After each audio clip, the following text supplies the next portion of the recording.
By the middle of the 19th century, Charles Dickens was a global icon. He was the definitive voice of Victorian England, a man whose imagination essentially authored our modern concept of Christmas and shaped the literary tastes of a growing empire. Yet his fiction obsessively returned to one specific, agonizing theme: vulnerable children left to rot by unfeeling adult institutions.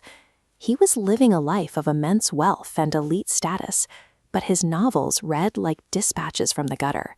He described the grime, the hunger, and the quiet desperation of extreme poverty with a visceral precision that no outside observer could fake. It created a striking paradox.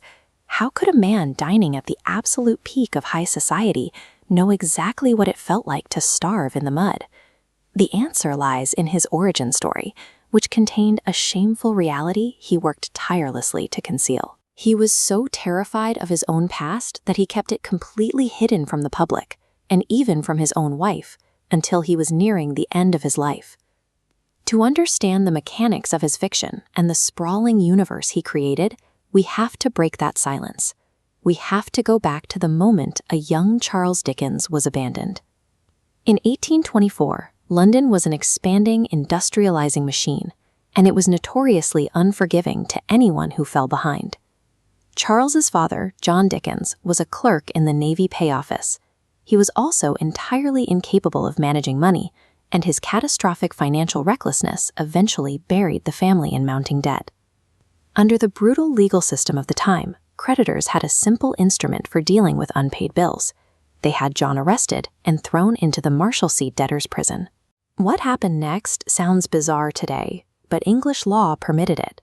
His mother and younger siblings packed up their lives and moved into the prison cells with John. Charles was the exception.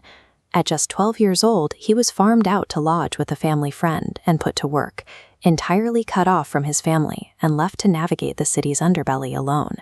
He was sent to Warren's blacking warehouse, a damp, crumbling factory perched right on the edge of the Thames, swarming with rats.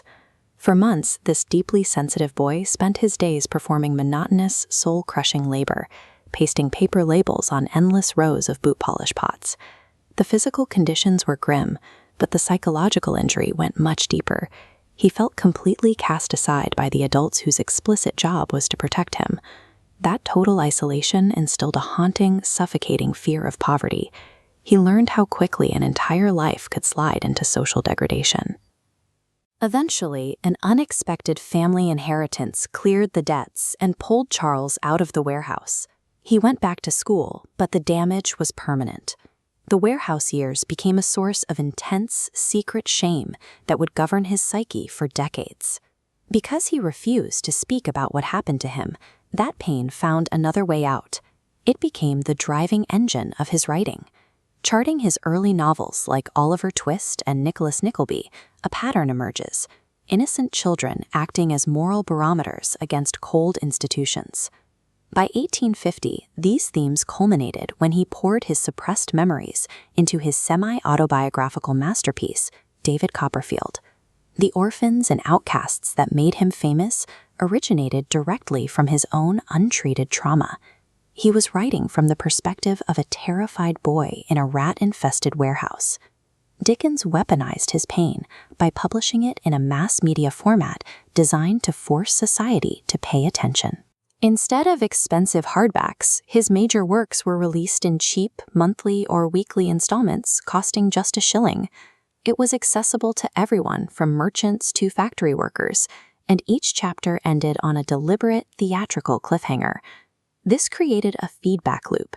He read his audience's letters, listened to public chatter, and actively adjusted the fates of his characters based on how readers reacted, engineering a collective cultural obsession.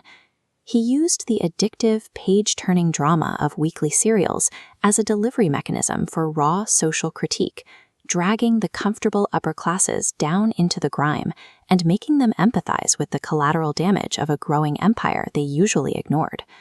By laying his personal nightmare bare on the page, he provided a framework for practical social change, giving generations of labor organizers and legal reformers the vocabulary they needed to fight back. His specific descriptions of institutional cruelty were so accurate that the word Dickensian entered the dictionary as a permanent shortcut for describing bureaucratic greed and moral rot. Through millions of words and dozens of novels, he kept returning to one absolute standard.